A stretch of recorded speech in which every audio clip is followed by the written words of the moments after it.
قربانی ہے یہ رب کے لیے۔ الحمدللہ فی الارض والسماء والصلاة والسلام علی اکرم الکرماء وعلی آلہ وصحبہ والائمۃ والعلماء، اما بعد فاعوذ باللہ من الشیطان الرجیم، بسم اللہ الرحمن الرحیم، فصلی لربک وانحر۔ معزز ناظرین و سامعین، پروگرام مسائل قربانی لے کر ہم آپ کی خدمت میں حاضر ہیں۔ آج ہم قربانی کے مسائل پر تفصیلی گفتگو کریں گے، اس بات پر کلام کریں گے کہ قربانی کا لغوی معنی کیا ہے، قربانی کا اصطلاحی معنی کیا ہے، قربانی کسے کہا جاتا ہے، شریعت میں قربانی کا درجہ کیا ہے، سٹیٹس کیا ہے، اس کی شرعی حیثیت کیا ہے، پھر قربانی کس پر لازم ہے، کس پر لازم نہیں ہے، پھر جن جانوروں کی قربانی ہو سکتی ہے وہ کون سے ہیں اور کون سے جانوروں کی قربانی نہیں ہو سکتی، ان جانوروں کی عمر کے بارے میں کیا تفصیلات ہیں، پھر اگر کوئی جانور قربانی کے لیے خرید لیا تو اب اس جانور کو دوسرے جانور سے تبدیل کر سکتے ہیں یا نہیں، یعنی اسے بیچ کر کوئی دوسرا جانور لے سکتے ہیں یا نہیں لے سکتے، پھر کن جانوروں میں شرکت ہو سکتی ہے، ایک سے زائد لوگ شریک ہو سکتے ہیں، کن جانوروں میں شرکت نہیں ہو سکتی، قربانی کے جانور کے عیوب کے حوالے سے کیا تفصیلات ہیں، اس پہ گفتگو کریں گے، ذبح کے حوالے سے مسائل پہ کلام کریں گے۔ تو ناظرین، سب سے پہلے ہم گفتگو کرتے ہیں لغوی معنی کیا ہے اور اصطلاحی معنی کیا ہے، یعنی قربانی کسے کہا جاتا ہے۔ تو دیکھیں، جہاں تک لغوی معنی کی بات ہے تو قربانی کہتے ہیں ما یتقرب بہ العبد الی ربہ، وہ کام جس کے ذریعے بندہ اپنے رب کا قرب حاصل کرے اسے قربانی کہا جاتا ہے ضروع لغت کی۔ اصطلاحی تعریف کی طرف آئیں تو اصطلاح کے اندر اسم لحیوان مخصوص بسن مخصوص یذبح بنیت القربہ فی یوم مخصوص، یعنی مخصوص عمر کے مخصوص جانور کو مخصوص وقت میں اللہ کا قرب حاصل کرنے کی نیت سے ذبح کرنا قربانی کہلاتا ہے۔ قربانی کے اندر بیسک چیز کیا ہے؟ اراقۃ الدم، خون بہانا لوجہ اللہ، اللہ کی رضا کے لیے۔ تو جن دنوں میں قربانی کرنا لازم ہے اس میں قربانی کرنے سے ہی بندہ بری و ذمہ ہوگا۔ یہ نہیں ہو سکتا کہ کوئی کہے کہ میں اس دن صدقہ کر دیتا ہوں، خیرات کر دیتا ہوں، جتنے پیسوں کا جانور آنا ہے یہ پیسے اس سے میں کسی غریب کی مدد کر دیتا ہوں، اس طرح کرنا جائز نہیں ہے۔ غریب کی مدد کرنا اپنی جگہ پر کار مستحسن ہے، اچھا کام ہے، آپ مدد کریں، قربانی کے دنوں میں بھی مدد کر سکتے ہیں، قربانی کے علاوہ دنوں میں بھی مدد کر سکتے ہیں، لیکن اگر آپ پر شریعت نے قربانی کو لازم کیا ہے تو اس میں آپ جب تک مخصوص جانور کو قربان نہیں کریں گے، ذبح نہیں کریں گے، اس وقت تک آپ بری و ذمہ نہیں ہوں گے، مواخذے سے نہیں بچیں گے، عند اللہ آپ کی گرفت ہوگی۔ تو یہ شریعت کا حکم ہے، توقیفی حکم ہے، اس پر آپ نے عمل کرنا ہی کرنا ہے۔ اب قربانی کی حیثیت کی طرف آئیں کہ شرعی حیثیت اس کی کیا ہے، تو قربانی کی شرعی حیثیت ہے وجوب، قربانی کرنا واجب ہے۔ اللہ تبارک و تعالیٰ نے قرآن مجید فرقان حمید میں بھی اس کا حکم ارشاد فرمایا ہے، حضور جان عالم علیہ السلام نے احادیث طیبہ میں اس کا حکم ارشاد فرمایا ہے، اور مسلمانوں کا شروع سے اس بات پر اجماع چلا رہا ہے کہ مسلمان قربانی کرتے ہیں۔ سرکار علیہ السلام کے دور سے لے کر آج تک مستقل توارث ہے مسلمانوں کا قربانی کرنے پر۔ اللہ تبارک و تعالیٰ قرآن مجید فرقان حمید میں سورہ کوثر میں ارشاد فرماتا ہے، فصلی لربک وانحر، اپنے رب کی نماز پڑھو اور قربانی کرو۔ کئی ائمہ تفسیر جیسے سیدنا عبداللہ بن عباس رضی اللہ تعالیٰ عنہ، امام مجاہد، امام اکرمہ، امام حسن بصری رحمہم اللہ وغیرہ کا موقف یہ ہے کہ یہاں وانحر سے مراد قربانی کرنا ہے۔ حدیث کی طرف آئیں تو بڑی تعداد ہے، اور بالخصوص ایک روایت میں تو یہاں تک فرمایا ہے من کان لہ ساعۃ ولم یضحی فلا یقربن مصلانا، جس کے پاس استطاعت ہو اور اس کے باوجود قربانی نہ کرے تو وہ ہمارے مصلی کے قریب نہ آئے، یعنی ہماری جائے نماز کے قریب نہ آئے، ہماری عیدگاہ کے قریب نہ آئے۔ اور بعض روایات میں یہ فرمایا کہ ہر سال ہر گھر والوں پر قربانی کرنا لازم ہے۔ تو قربانی کرنا شریعت کی نظر میں واجب ہے، لیکن یہ واجب کب ہے؟ آیا سب پر واجب ہے یا اس کی کوئی مخصوص شروط ہیں؟ تو اس طرح شریعت کے دیگر احکام ہیں، ان احکام کے اندر کچھ شروط ہوتی ہیں، تو اسی طرح قربانی کے اندر بھی کچھ شروط ہیں۔ ہر بندے پر قربانی کرنا واجب نہیں ہے، کرنا چاہیں تو کر سکتے ہیں، لیکن واجب کس پر ہے؟ اس کے لیے بنیادی طور پر 5 شروط ہیں: اسلام، اقامت، حریت، بلوغ، یسار۔ یہ 5 شرطیں ہیں، یہ 5 شرطیں پائی جائیں گی تو قربانی کرنا لازم ہوگا۔ پہلی شرط ہے اسلام، یعنی مسلمان ہونا ضروری ہے، غیر مسلم پر قربانی لازم نہیں۔ دوسری شرط ہے اقامت، یعنی بندہ مقیم ہو، مسافر نہ ہو۔ مسافر پر شریعت نے قربانی کو واجب قرار نہیں دیا، کیونکہ اگر مسافر پر قربانی لازم کر دی جائے تو اس کے سفری معاملات میں دشواری ہوگی، حرج ہوگا، مشقت میں مبتلا ہوگا، اور شریعت حرج اور مشقت کو پسند نہیں فرماتی، تو اس لیے مسافر کو رخصت دی گئی ہے۔ تیسری شرط ہے حریت، آزاد ہونا۔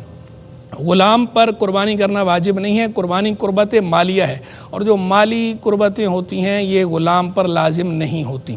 چوتھی شرط ہے اس کی بلوغ، بالغ پر قربانی لازم ہے، نابالغ پر قربانی واجب نہیں ہے۔ اس میں علماء کا اختلاف ہے، لیکن فتویٰ اسی پر ہے، مفتبی قول یہ ہے کہ نابالغ پر قربانی واجب نہیں ہے، بلوغ اس کے لیے شرط ہے۔ نابالغ پر خود بھی قربانی واجب نہیں، اور نابالغ کے سرپرست پر بھی اس کی طرف سے قربانی کرنا لازم نہیں ہے۔ لیکن اگر نابالغ کے والدین نابالغ کی طرف سے قربانی کر دیں تو اچھی بات ہے، مستحب کام ہے، مستحب ہونے میں کلام نہیں ہے، وجوب میں بہرحال کلام ہے۔ وجوب مفتبی قول کے مطابق نابالغ پر نہیں ہے، بلوغ اس کے لیے شرط ہے۔ پانچویں شرط اس کے لیے ہے یسار، مالدار ہونا، غنی ہونا۔ اور غنی اور مالدار کسے کہتے ہیں؟ صاحب نصاب کو۔ جو صاحب نصاب ہے وہ شریعت کی نظر میں غنی ہے، مالدار ہے، موسر ہے، اس پر قربانی کرنا لازم ہے۔ وہ نصاب شریعت نے کیا رکھا ہے؟ نصاب اس کا زکوٰۃ کی طرح ہے، لیکن زکوٰۃ کے نصاب میں اور اس میں دو بنیادی فرق ہیں۔ ایک فرق تو یہ ہے کہ زکوٰۃ کے نصاب میں حوالان حول شرط ہے، 1 سال مکمل ہونا شرط ہے، جبکہ قربانی کے لیے حوالان حول شرط نہیں ہے، سال مکمل ہونا شرط نہیں ہے، بلکہ قربانی کے دنوں میں صاحب نصاب ہونا شرط ہے۔ دوسرا فرق یہ ہے کہ زکوٰۃ کے لیے مال نامی ہونا شرط ہے، یعنی زکوٰۃ مخصوص اموال پر لازم ہوتی ہے، ہر طرح کے مال پر لازم نہیں ہوتی، سامان وغیرہ پر لازم نہیں ہوتی، جبکہ قربانی کے اندر ایسا نہیں۔ قربانی میں جب نصاب کا حساب لگایا جاتا ہے تو ہر قسم کا سامان کاؤنٹ کیا جاتا ہے۔ اور نصاب کیا ہے؟ نصاب ہے 7.5 تولے سونا یا 52.5 تولے چاندی، یا اس کی مالیت کے برابر سامان۔ یعنی بندے کے پاس جو کچھ بھی سامان ہے اس سامان کا حساب لگائیں گے، حاجت اصلیہ سے زائد جو بھی سامان آپ کے پاس ہے، اگر اس کی مالیت 52.5 تولے چاندی کو پہنچتی ہے اور آپ پر دین کو منہا کیا جائے تو نصاب آپ کے پاس بنتا ہو تو اس صورت میں آپ پر قربانی لازم ہے، ادروائز آپ پر قربانی لازم نہیں۔ یعنی غنی پر قربانی بہرحال لازم ہے۔ اس میں سے حاجت اصلیہ منہا ہوتی ہے۔ حاجت اصلیہ کا مطلب یہ ہوتا ہے کہ وہ ضروری اشیاء جن کے بغیر انسان کی زندگی دشوار ہو جائے وہ حاجت اصلیہ کہلاتی ہیں، ان اشیاء کو مائنس کیا جائے گا، منہا کیا جائے گا نصاب میں سے، وہ نصاب میں کاؤنٹ نہیں ہوں گی۔ جیسے رہنے کا گھر ہے، پہننے کے کپڑے ہیں، استعمال کی سواری ہے، اسی طرح آپ کے پاس جو پیشہ ورانہ مقاصد کے لیے لیپ ٹاپ موبائل وغیرہ ہیں، یا حصول علم کے لیے لیپ ٹاپ کمپیوٹر موبائل وغیرہ ہیں، تفریح کا سامان نہیں۔ اگر تفریح کے لیے موبائل ہے یا تفریح کے لیے لیپ ٹاپ ہے وہ حاجت اصلیہ میں شمار نہیں ہوگا، لیکن ضرورت والا شمار ہوگا۔ تو جو حاجت اصلیہ ہے اس کو مائنس کریں گے۔ اسی طرح جو آپ پر دین ہے وہ دین بھی مائنس کیا جائے گا، چاہے وہ آپ نے قرض کسی کا دینا ہو، قرض کسی سے لے رکھا ہو وہ دینا ہو، یا آپ نے بجلی کا بل بھرنا ہے، یا گھر میں راشن ڈلوانا ہے، یا آپ نے گھر کا کرایہ دینا ہے، کرایہ کے گھر میں رہتے ہیں، یہ ساری چیزیں بھی حاجت اصلیہ کے ساتھ لاحق کی جائیں گی۔ تو حاجت اصلیہ سے زائد آپ کے پاس جو بھی سامان ہے دین میں مشغول نہ ہو اور اس کی مالیت 52.5 تولے چاندی کو پہنچتی ہو تو آپ پر قربانی لازم ہے، ادروائز آپ پر قربانی لازم نہیں۔ یہاں یہ بھی بتاتا چلوں کہ جو شریف فقیر ہوتا ہے، یعنی جو غنی نہیں ہے جس پہ قربانی لازم نہیں، وہ شریف فقیر کہلائے گا شریعت کی اصطلاح میں۔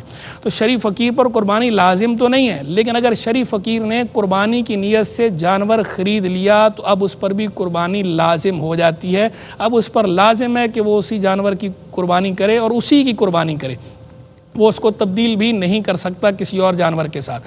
یہ شریف فقیر پر لازم اس لیے ہے کہ اسے فقہا نے نظر کے قائم مقام قرار دیا ہے کہ جب شریف فقیر جس پر شریعت نے لازم نہیں کیا تھا لیکن اس نے خود قربانی کی نیت سے جانور خرید لیا تو گویا اب یہ نظر اور منت کے قائم مقام ہو گیا اس کا یہ خریدنا، تو اب اس پر اس جانور کی قربانی کرنا لازم ہے۔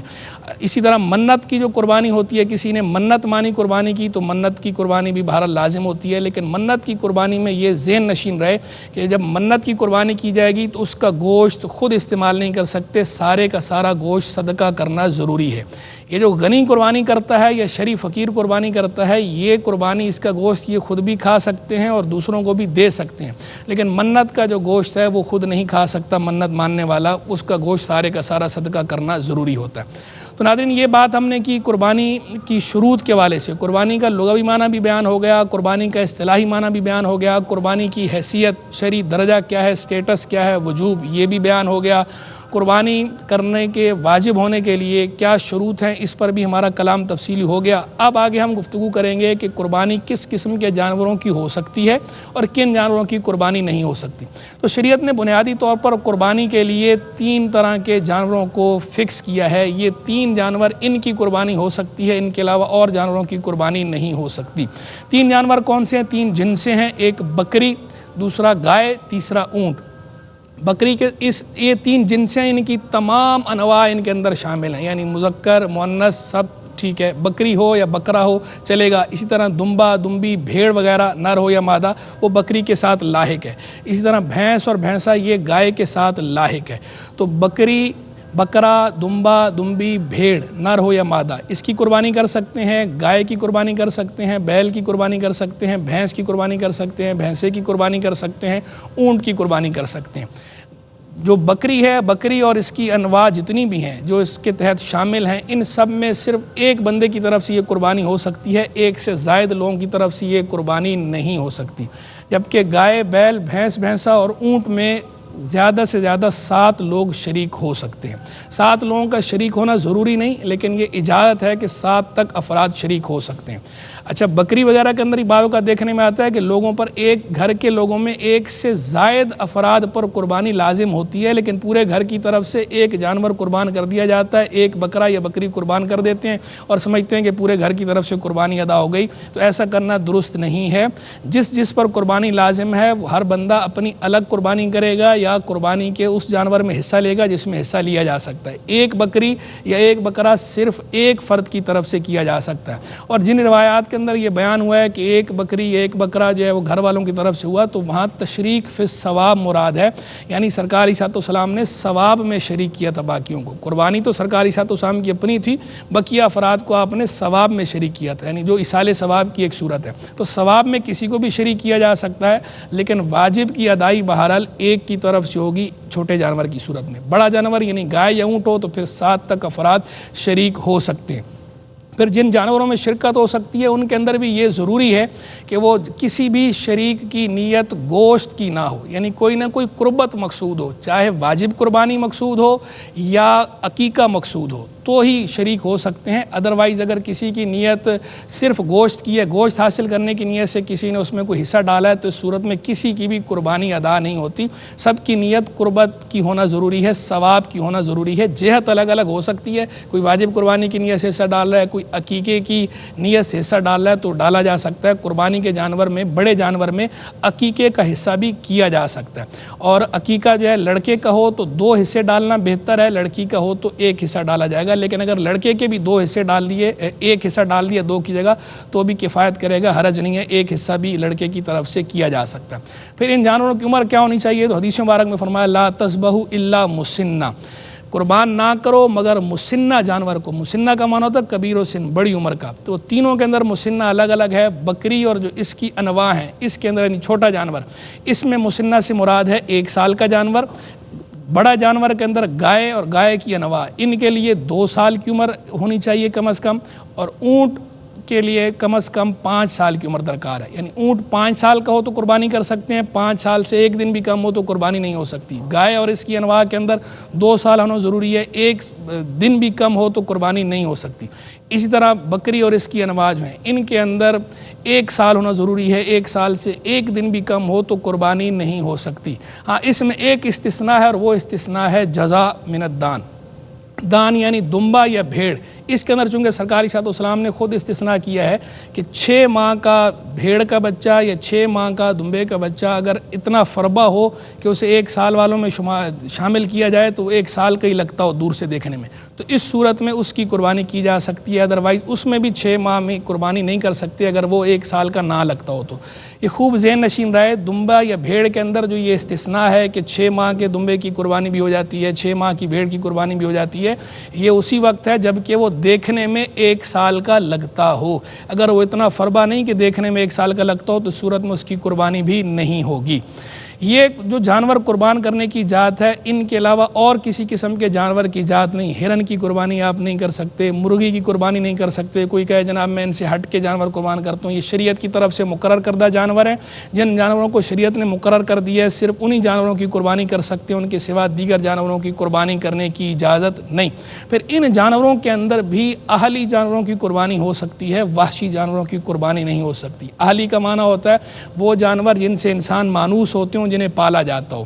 وحشی کا معنی ہوتا ہے جنگلی جانور، جیسے گائے کے اندر نیل گائے وغیرہ ہے، یہ جنگلی جانور ہیں، انہیں عام طور پر پالا نہیں جاتا، تو اس لیے اس کی قربانی نہیں ہو سکتی۔ کوئی کہے کہ جناب یہ وحشی ہے لیکن میں نے اسے پال لیا ہے، تو بھی کسی کے پال لینے سے وحشی جانور، وہ جانور شریعت کی نظر میں اہلی شمار نہیں ہوتا قربانی کے باب میں، وہ بہرحال وحشی ہی رہتا ہے، تو اس کی قربانی کی اجازت نہیں ہوتی۔ جیسے ہرن بعض لوگ پالتے ہیں لیکن چونکہ شریعت نے اس کو وحشی جانور قرار دیا ہے، جنگلی جانور ہے، تو ہرن چاہے کوئی پال ہی کیوں نہ لے اس کے باوجود اس کی قربانی نہیں ہوگی۔ یہ جن جانوروں کی قربانی کرنے کی شریعت نے اجازت دی ہے، ان جانوروں کو خریدنا ضروری نہیں ہے۔ کوئی خرید کر قربانی کرے تو اچھی بات ہے، اگر خریدا نہیں ہے، کسی کے پاس پہلے سے ہی ہے، کسی نے پالا ہوا ہے اور وہ قربانی کے ایام میں ان جانوروں کی قربانی کر دیتا ہے اپنے پالتو کسی جانور کی، اگر وہ قربانی کی شروط کے مطابق ہوں تو اس کی قربانی کی جا سکتی ہے۔ یعنی یہ ضروری نہیں کہ قربانی کے ایام میں یا اس کے قریب آپ جانور بازار سے خرید کر ہی قربانی کریں۔ جو آپ کا پالتو جانور ہے اگر وہ قربانی کی شروط کے مطابق ہے تو قربانی کے دنوں میں اس کی قربانی بھی کی جا سکتی ہے۔ اب آئے قربانی کے جانوروں کے عیب کے حوالے سے تھوڑی سی ہم بات کرتے ہیں۔ قربانی کے جانوروں میں عیب دیکھیں، ایک عیب ہوتا ہے عیب یسیر اور ایک ہوتا ہے عیب کثیر۔ عیب یسیر کا مطلب یہ ہے کہ معمولی عیب، معمولی عیب سے چونکہ عام طور پر جانور کم ہی خالی ہوتے ہیں، اسی لیے شریعت نے اس میں رخصت دی ہے۔ بہتر تو یہ ہے کہ جانور ہر قسم کے عیب سے پاک ہو، بالکل تندرست ہو، ٹھیک ہو، اللہ کی راہ میں اسی کو قربان کیا جائے۔ لیکن اگر معمولی عیب ہے، عیب یسیر ہے، تو اس کو شریعت نے معاف رکھا ہے، اس کی قربانی ہو جاتی ہے، بعض کراہت کے ساتھ اور بعض بلا کراہت ہو جاتی ہے۔ جبکہ جو عیب کثیر ہے، عیب کثیر والے جانور کی قربانی نہیں ہوتی، شریعت اسے اس کی اجازت نہیں دیتی۔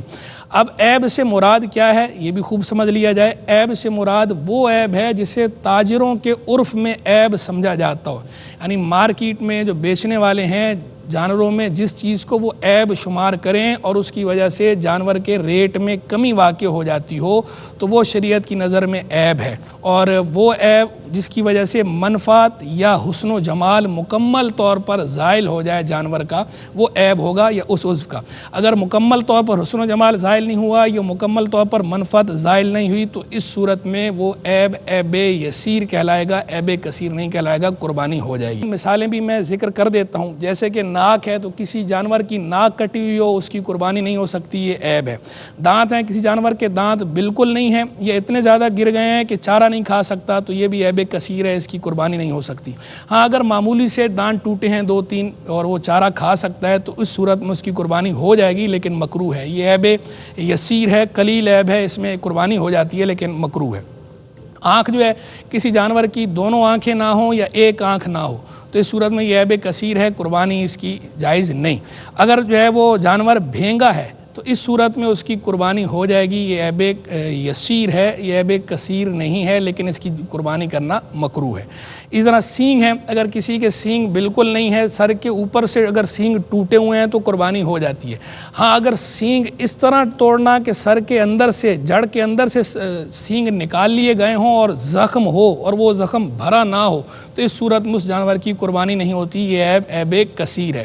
لیکن اگر صرف اوپر سے سینگ توڑے ہیں یا ٹوٹے ہیں اور جڑ سلامت ہے، یا توڑے تو جڑ سے ہی تھے اندر سے لیکن وہ زخم بھر گیا ہے اور سر میں اب کوئی زخم نہیں ہے تو اس صورت میں اب یہ عیب یسیر کہلائے گا اور قربانی ہو جائے گی۔ اس طرح کان ہے، اگر کان پیدائشی کان نہ ہو، دونوں کان نہ ہوں یا ایک کان نہ ہو تو قربانی نہیں ہوگی، اور کان اگر کٹا ہوا ہے تو اس کے اندر اب مقدار جو فقہا نے رکھی ہے وہ قلیل اور کثیر میں فرق کی وہ مقدار ہے ثلث۔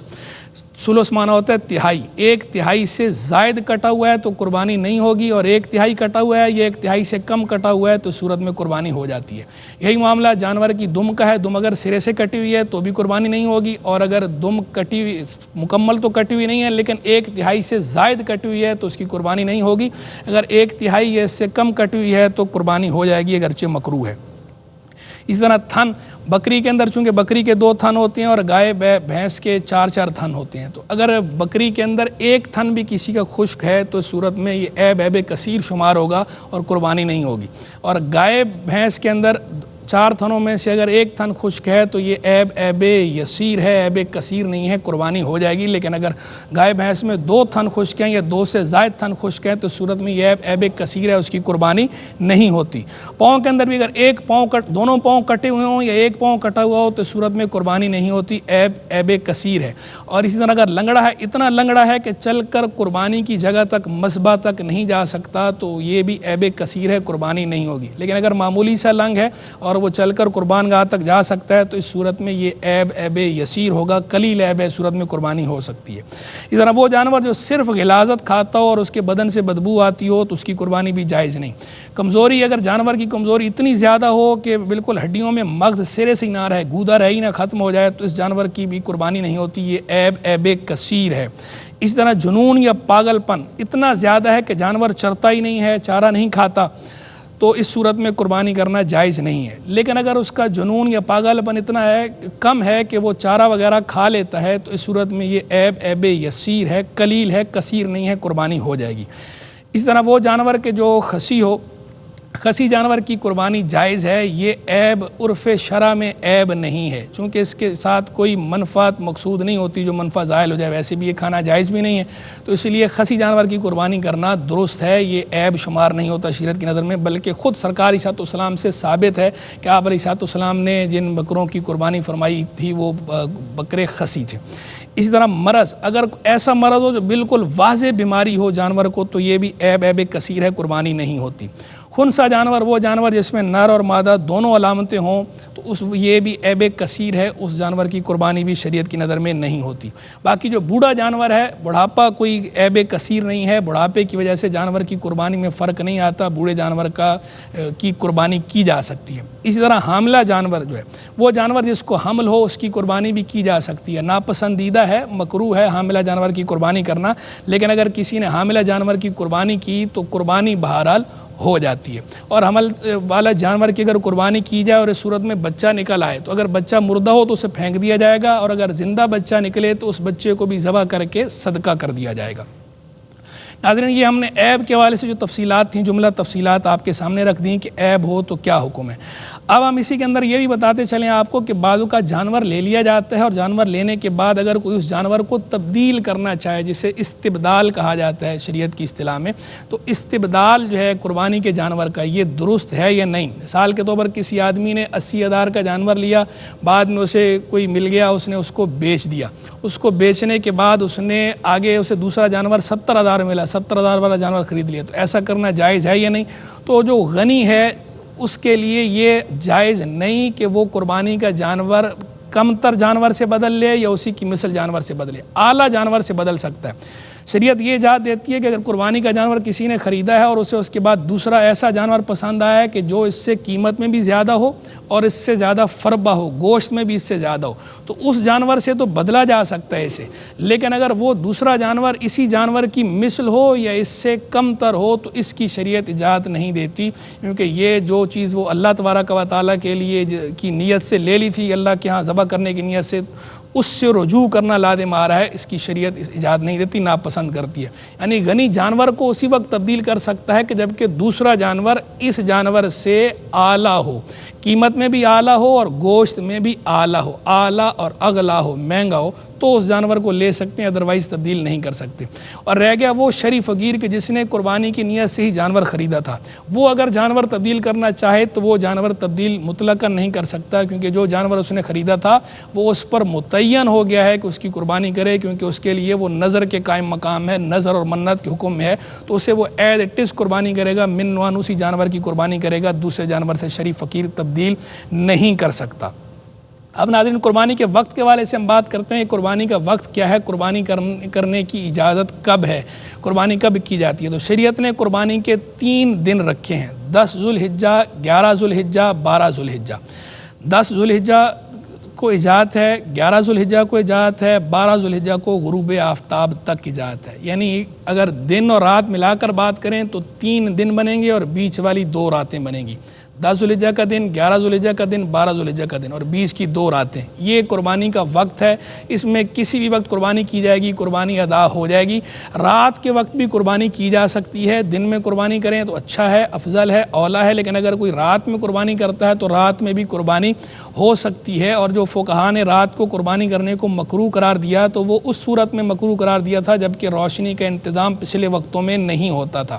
تو آج جہاں لائٹنگ کا بھرپور اہتمام ہو اور غلطی کا اندیشہ نہ ہو تو وہاں پر رات میں بھی کوئی قربانی کرے تو قربانی ادا ہو جائے گی، اور جہاں لائٹنگ کا بھرپور اہتمام نہ ہو، غلطی کا اندیشہ ہو تو وہاں بھی قربانی کرنے سے قربانی تو ادا ہو جاتی ہے لیکن مکروہ ہے، ناپسندیدہ ہے۔ لیکن یہ مکروہ ہونا یا کراہت صرف تنزیہی درجے کی ہے، خلاف اولیٰ ہے، یہ مکروہ تحریمی نہیں ہے۔ پہلے بھی مکروہ تحریمی نہیں تھا، تنزیہی تھا، اور آج بھی جن علاقوں میں یا جس جگہ پہ روشنی کا بھرپور انتظام نہ ہو اور غلطی کا اندیشہ ہو تو وہاں پر صرف کراہت تنزیہ ہوگی، اور جہاں روشنی کا بھرپور اہتمام ہو تو وہاں کراہت تنزیہ بھی نہیں ہوگی۔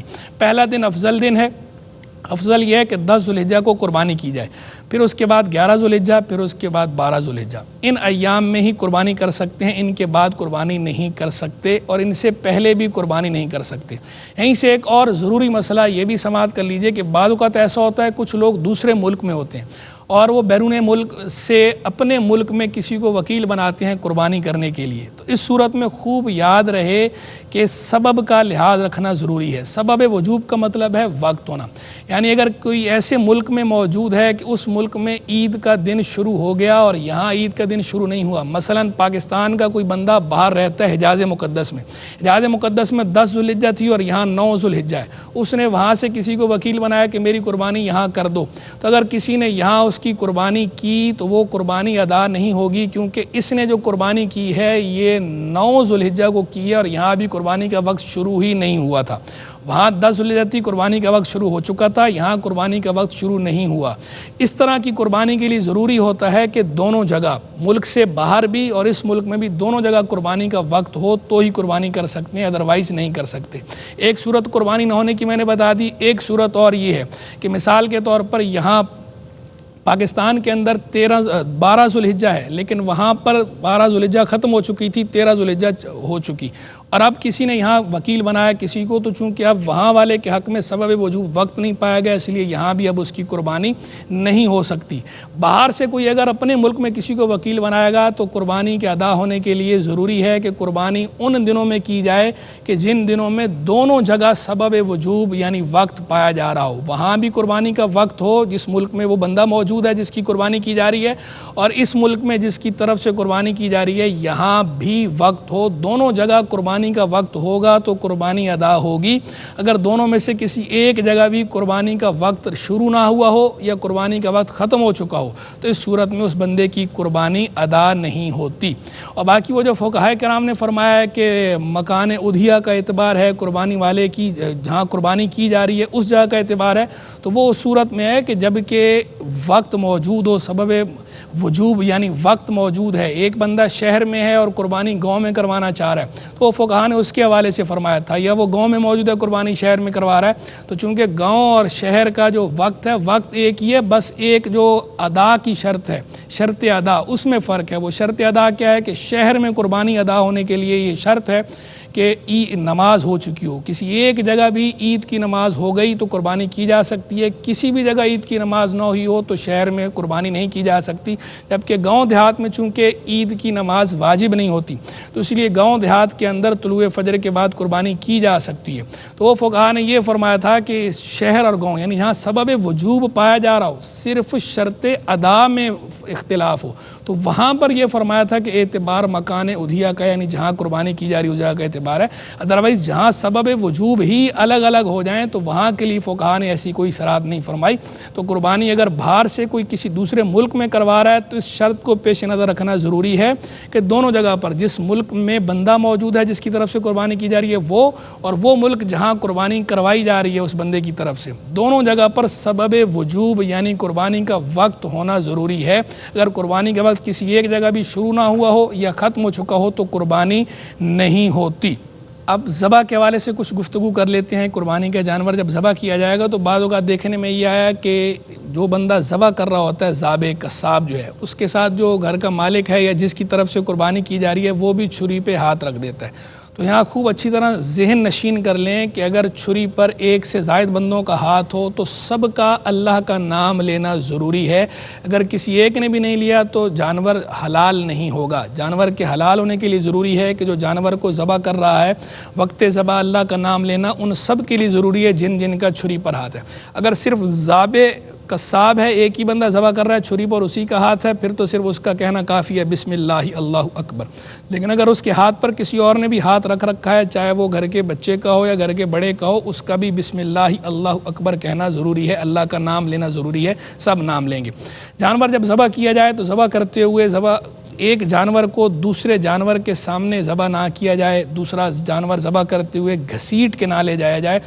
وہ جانور چونکہ قربانی کا جانور ہے تو اس جانور کی تعظیم و تکریم کو حکم ہے شریعت کی طرف سے کہ اس جانور کی تعظیم کی جائے، توقیر کی جائے اور اس جانور کو بھوکا پیاسا ذبح نہ کیا جائے، اس کو چارہ کھلایا جائے، پانی پلایا جائے، اس کے بعد اسے ذبح کیا جائے۔ اسی طرح اس جانور کی آنکھوں کے سامنے چھری تیز نہ کی جائے، اس سے بھی منع کیا گیا، یعنی اس جانور کا اکرام کیا جائے اور جب ذبح کیا جائے تو اس طرح ذبح کیا جائے کہ اسے تکلیف کم سے کم ہو۔ بے وجہ بے زبان جانوروں کو تکلیف دینے کی ممانعت ہے۔ وَإِذَا ذَبَحْتُمْ فَأَحْسِنُوا الذِّبْحَ، جب تم ذبح کرو تو اچھے طریقے سے ذبح کرو، یعنی بلا وجہ کی تکلیف دینا جانور کو بھی ممنوع ہے۔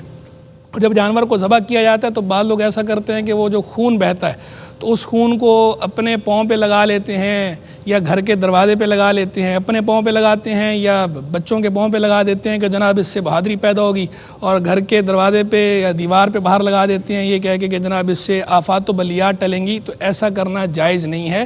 جانور کا جو بہتا خون ہے، چاہے وہ قربانی کے جانور کا ہی کیوں نہ ہو، وہ ناپاک ہے، شرعاً وہ نجس ہے، وہ حرام ہے، اسے اس طرح استعمال نہیں کر سکتے۔ اس سے اپنے آپ کو آلودہ کرنے کی اجازت نہیں ہے بلا وجہ۔ پاؤں پہ لگانا بھی جائز نہیں، اپنے پاؤں پہ لگانا بھی جائز نہیں، بچوں کے پاؤں پہ لگانا بھی جائز نہیں، اور گھر کی دیواروں یا گھر کے دروازے پہ بھی اسے لگانا جائز نہیں۔ اور رہ گیا آفات و بلیات کے ٹلنے کا تصور، تو یہ تو ویسی بدشگونی کے اندر آتا ہے، توہم پرستی کے اندر آتا ہے۔ آفات و بلیات اس طرح خون سے نہیں ٹلتی، آفات و بلیات نیک کاموں سے ٹلتی ہیں، آفات و بلیات اللہ کے حضور دعا کرنے سے ٹلتی ہیں، آفات و بلیات قرآن مجید فرقان حمید کی تلاوت سے ٹلتی ہیں، آفات و بلیات ادعیہ معصورہ سے ٹلتی ہیں۔ وہ دعائیں جو قرآن و حدیث میں آئی ہیں، وہ استعادے جو قرآن و حدیث میں مذکور ہوئے ہیں، وہ پڑھنے سے آفات و بلیات ٹلتی ہیں۔ اس طرح جانوروں کے خون لگانے سے آفات و بلیات نہیں ٹلتی۔ باقی نیک کام جو بھی ہو وہ آفات ٹلنے کا ذریعہ ہوتا ہے، صدقہ بھی آفت ٹلنے کا ذریعہ ہوتا ہے، اور جانور قربان کرنا یہ فعل جو ہے خود یہ فعل آفت ٹلنے کا ذریعہ ہے باذن اللہ، اللہ کے اذن سے۔ لیکن اس طرح خون وغیرہ لگانا اور اسے یہ سمجھنا کہ یہ آفت ٹلنے کا ذریعہ ہے، یہ جائز نہیں۔ یہ اعتقاد بھی غلط ہے اور یہ فعل بھی غلط ہے، دونوں چیزیں ہی غلط ہیں، اس کی اجازت نہیں ہے۔ جانور جب ذبح کیا جائے گا تو ذبح کرتے ہوئے اسے جانور کو قبلہ رو لٹایا جائے گا، یعنی ذبح کرنے والا جو ذابح ہے وہ بھی قبلہ رو ہو اور جس جانور کو ذبح کیا جا رہا ہے وہ بھی قبلہ رو ہو، اور جب اس پہ پاؤں رکھیں گے، پاؤں رکھ کے اس پہ دعا پڑھی جائے گی، انی وجہت وجہی للذی فطر السماوات والارض حنیفا وما انا من المشرکین ان صلاتی ونسکی ومحیای ومماتی للہ رب العالمین لا شریک لہ وبذلک امرت وانا من المسلمین اللہم لکا و منکا بسم اللہ اللہ اکبر۔ اور جب یہ ذبح ہو جائے اس کے بعد اب دعا کریں گے اللہم تقبل منی کما تقبلتا من خلیلک ابراہیم علیہ الصلوۃ والسلام ومن حبیبک سیدنا محمد علیہ الصلوۃ والسلام۔ اور اگر کسی اور کی طرف سے ذبح کر رہے ہیں تو اس صورت میں منی کی جگہ من کہیں گے اور آگے اس کا نام لیں گے۔ جیسے مثال کے طور پر خالد کی طرف سے ذبح کر رہے ہیں، خالد جو کہ احمد کا بیٹا ہے، خالد بن احمد کی طرف ذبح کر رہے ہیں تو یوں دعا مانگی جائے گی اللہم تقبل من خالد بن احمد کما تقبلتا من خلیلک ابراہیم علیہ الصلوۃ والسلام ومن حبیبک سیدنا محمد علیہ الصلوۃ والسلام۔ اللہ تبارک و تعالیٰ سے دعا ہے کہ ہمیں قربانی کے مسائل سمجھنے کی اور اپنی رضا کے لیے جانور قربان کرنے کی توفیق رفیق مرحمت فرمائے اور ہر قسم کی شرعی خرابیوں سے بچائے۔ قربانی کے معاملے میں بھی اور قربانی کے علاوہ بھی تمام حالات میں اللہ تبارک و تعالیٰ ہمیں اپنے اور اپنے محبوب علیہ الصلوۃ والسلام کے احکام پر عمل کرنے کی توفیق عطا فرمائے، شرعی مسائل سیکھنے کی، اس پر درست انداز میں عمل کرنے کی اور درست انداز میں دوسروں تک پہنچانے کی توفیق رفیق مرحمت فرمائے۔ وآخر دعوانا ان الحمدللہ رب العالمین۔ قربانی ہے یہ رب کے لیے، قربانی ہے یہ رب کے لیے، قربانی ہے یہ رب کے لیے، قربانی ہے یہ رب کے لیے۔ دیکھا حضرت ابراہیم نے ایسا، قربان کر رہا ہوں خواب میں بیٹا۔ دیکھا حضرت ابراہیم نے ایسا،